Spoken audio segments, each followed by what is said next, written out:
हमारे माननीय खड़गे जी आपके सामने बढ़िया बढ़िया शेर सुनाते रहते हैं और उनका शौक है शेर सुनाने का। और सभापति जी आप भी बड़ा मजा लेते हैं।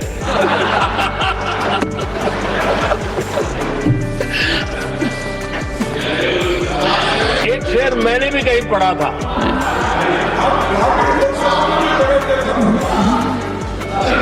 तमाशा करने वालों को क्या खबर, तमाशा करने वालों को क्या खबर, हमने कितने तूफानों को पार कर दिया जलाया है, हमने कितने तूफानों को पार कर दिया जलाया है। आदरणीय सभापति जी, मैं आदरणीय खड़गे जी वरिष्ठ नेता है और मैं हमेशा सम्मान करता हूँ और इतना लंबा समय सार्वजनिक जीवन ये छोटी बात नहीं है। और मैं इस देश में चाहे शरद राव हो चाहे खड़गे जी हो, सबका मैं हमारे देवगौड़ा जी बैठे हैं, ये असामान्य सिद्धियां हैं उनके जीवन की जो उन्होंने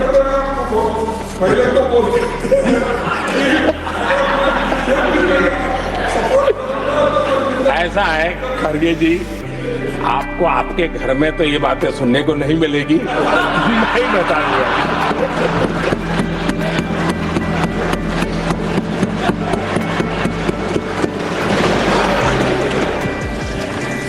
इस बार मैं देख रहा था कि खड़गे जी कविताएं पढ़ रहे थे, लेकिन जो बातें बता रहे थे और आपने बड़ा सही पकड़ा था कि जरा बताओ तो सही भी ये कविता है कब की है?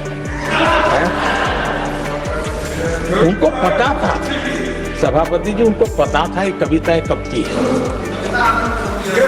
भीतर कांग्रेस की दुर्दशा का इतना दर्द पड़ा था, लेकिन वहां हालत यह है कि बोल नहीं सकते, तो उन्होंने सोचा ये अच्छा मंच है यही बोल देगा,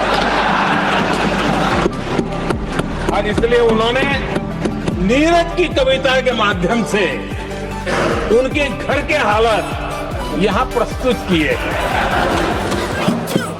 आदरणीय सभापति जी, खड़गे जी को मैं आज वही कवि नीरज जी की कुछ पंक्तियां सुनाना चाहता हूं।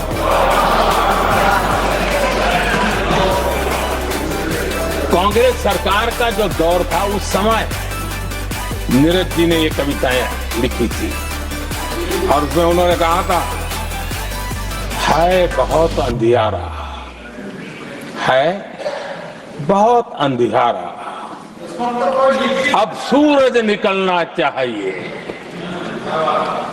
अब सूरज निकलना चाहिए, जिस तरह से भी हो ये मौसम बदलना चाहिए, जिस तरह से भी हो ये मौसम बदलना चाहिए।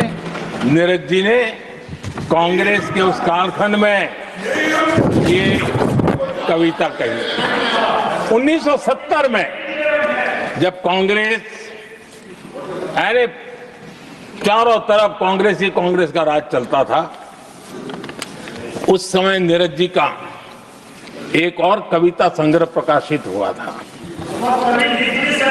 फिर दीप जलेगा।